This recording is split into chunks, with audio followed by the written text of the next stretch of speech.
Olá, esse é mais um bate-papo acadêmico, gravando hoje no Espaço Cefor, no município de Picos, com a presença da Isabelle, que formou-se em História pela Universidade Federal do Piauí e fez um trabalho interessante sobre as comunidades quilombolas da região. Escolheu uma especial, não foi? Foi a comunidade quilombola costaneira, que fica próxima aqui à região de Picos. Por que a escolha dessa comunidade? De certa forma, os moradores dessa comunidade, ela tem uma relação, que eu posso dizer, singular com a minha família. E não só isso, eles costumam fazer suas manifestações culturais na minha cidade. Então, eu me interessei por essa temática e quis contar a história desse povo, trazendo, através de suas memórias, sua trajetória e sua história. Ok. Qual é o traço mais marcante que você pôde identificar nessa comunidade? O traço mais marcante é em relação à sua religiosidade, porque eles valorizam muito sua religiosidade, porque para eles é de grande relevância, de certa forma, revivenciar sua crença religiosa, porque para eles é um valor que é passado de geração por geração e que eles acham de grande relevância rememorar, de certa forma. As manifestações religiosas evidenciam a identidade da comunidade? Evidenciam, sendo que elas são identificadas através da Umbanda, porque é uma religião que é bem praticada dentro da comunidade, que para eles tem de grande relevância, sendo que eles se consideram tanto umbandistas quanto os católicos. Uhum. Você, ao decidir por esse tema, você escolheu o que método? Como foi que você pensou? Como foi que você desenhou o seu projeto de pesquisa? Ao traçar esse projeto, eu preferi, de certa forma, as memórias. Então, você percebe que a história oral vai ter grande relevância para a história oral. E não só isso, eu também utilizei algumas letras de canções, porque essas letras de canções elas vão ser utilizadas principalmente nas manifestações culturais, que é na roda de lezeira, e também nos cantos fúnebres, que é de grande relevância para eles. E não só isso, eu também utilizei de algumas imagens para o decorrer da metodologia. O método de pesquisa da história oral lhe serviu, revelou limitações? O que você acha dessa forma de pesquisar? Assim, quando você vai avaliar a história oral, você percebe que ela pode ser um grande artifício para um historiador.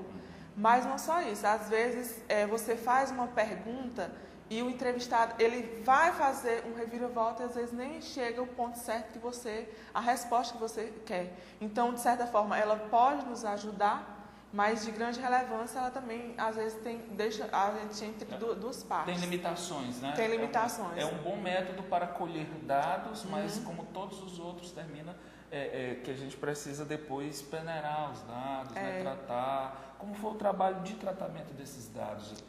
Depois que você saiu do campo e foi para a escrivaninha produzir o seu relato, né, a sua monografia?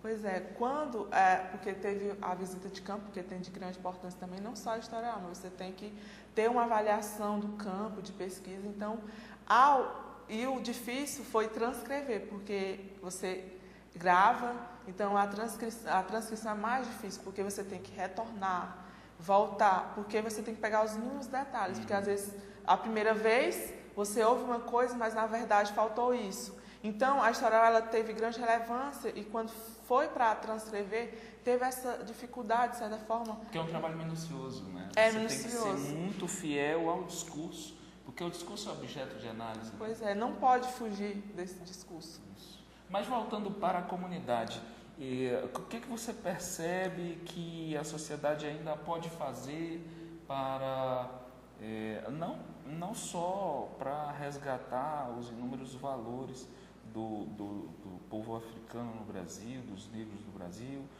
não só para pagar uma dívida histórica, mas o que é possível fazer por essas comunidades para que elas tenham respeitadas as suas crenças, as suas manifestações?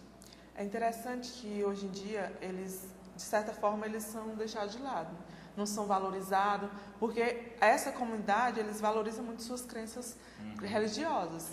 E, de certa forma, muitas comunidades, às vezes, deixam de seguir, assim, acirradamente, todas as crenças religiosas. E, para eles, tem de grande importância. Então, a população, ele não vê que essa sociedade remanescente, ela também tem suas lutas cotidianas. Então, deveriam valorizar essa sociedade, porque ela tem um papel significante para a sociedade. Então, seria interessante valorizar suas crenças religiosas e não só isso, suas manifestações culturais que têm grande relevância e grande importância assim, para a sociedade. Na próxima etapa da sua vida acadêmica, especializações, mestrados e etc., você pretende continuar estudando esse tema? Eu pretendo, porque para mim é de grande importância falar sobre essa população, e não só isso, vai ter seleção de mestrado, vou tentar fazer um projeto possível, porque ao lado dessa comunidade existem outras, então não só ela, poderia até abranger outras comunidades ao redor. Então seria de grande relevância continuar falando sobre a história desse povo e transmitir as suas memórias e a sua trajetória histórica. Então a sua ambição é ampliar o espectro da pesquisa.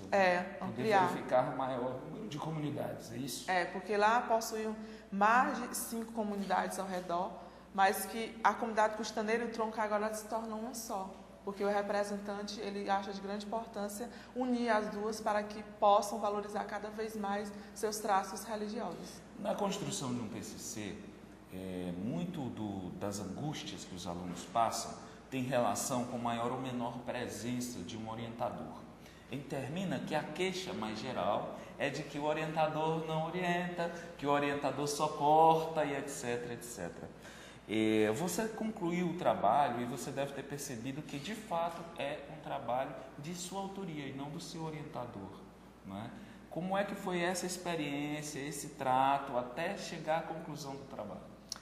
Primeiramente, tem um projeto de pesquisa, então não foi o orientador, de certa forma, ele deu o passo inicial dessa pesquisa, então o professor do projeto, ele deu, assim, abriu a visão, você poderia seguir, mas o orientador, de certa forma, ele possibilita, assim, ele vai oferecer leituras, então que essas leituras ele vai fazer com que você melhore, de certa forma, sua escrita. Então, há essa parceria entre você e o orientador. Então, mas quem escreve é você. Então, parte principal é você, da escrita. Então, seria um livro seu, uma parte da história. Então, você que escreve, mas também que o orientador tem uma parte, assim, de certa forma, participação, mas a escrita é de você. Ok. E dizer para quem assiste a gente, que quiser estudar esse tipo de comunidade aqui, quais são as alternativas, ou onde encontrar o teu estudo, quais são as comunidades? Se você desse uma dica,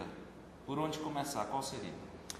Uma dica que eu poderia dar para quem se interessar pela temática é que existem muitos trabalhos em torno dessa temática, que lá na Universidade Federal ela tem, já com o meu trabalho, já é o terceiro TCC sobre essa comunidade, mas não só poderiam encontrar lá, mas poderiam também, porque lá na comunidade costaneira tem muitas manifestações culturais, tem a festividade da agora em junho, que é do Sagrado Coração de Jesus, então, para que eles pudessem conhecer, que eles pudessem ir lá. Se organizar para ir logo agora, conhecer. Em junho, para as manifestações. Pois é, principalmente essas pessoas que estão quase iniciando para fazer o pré-projeto de pesquisa, então seria interessante conhecer, valorizar essa cultura e, de certa forma, ter uma leitura só por curiosidade, de certa forma, conhecer um pouco sobre essa história. É o que a gente chama na metodologia de uma visita exploratória.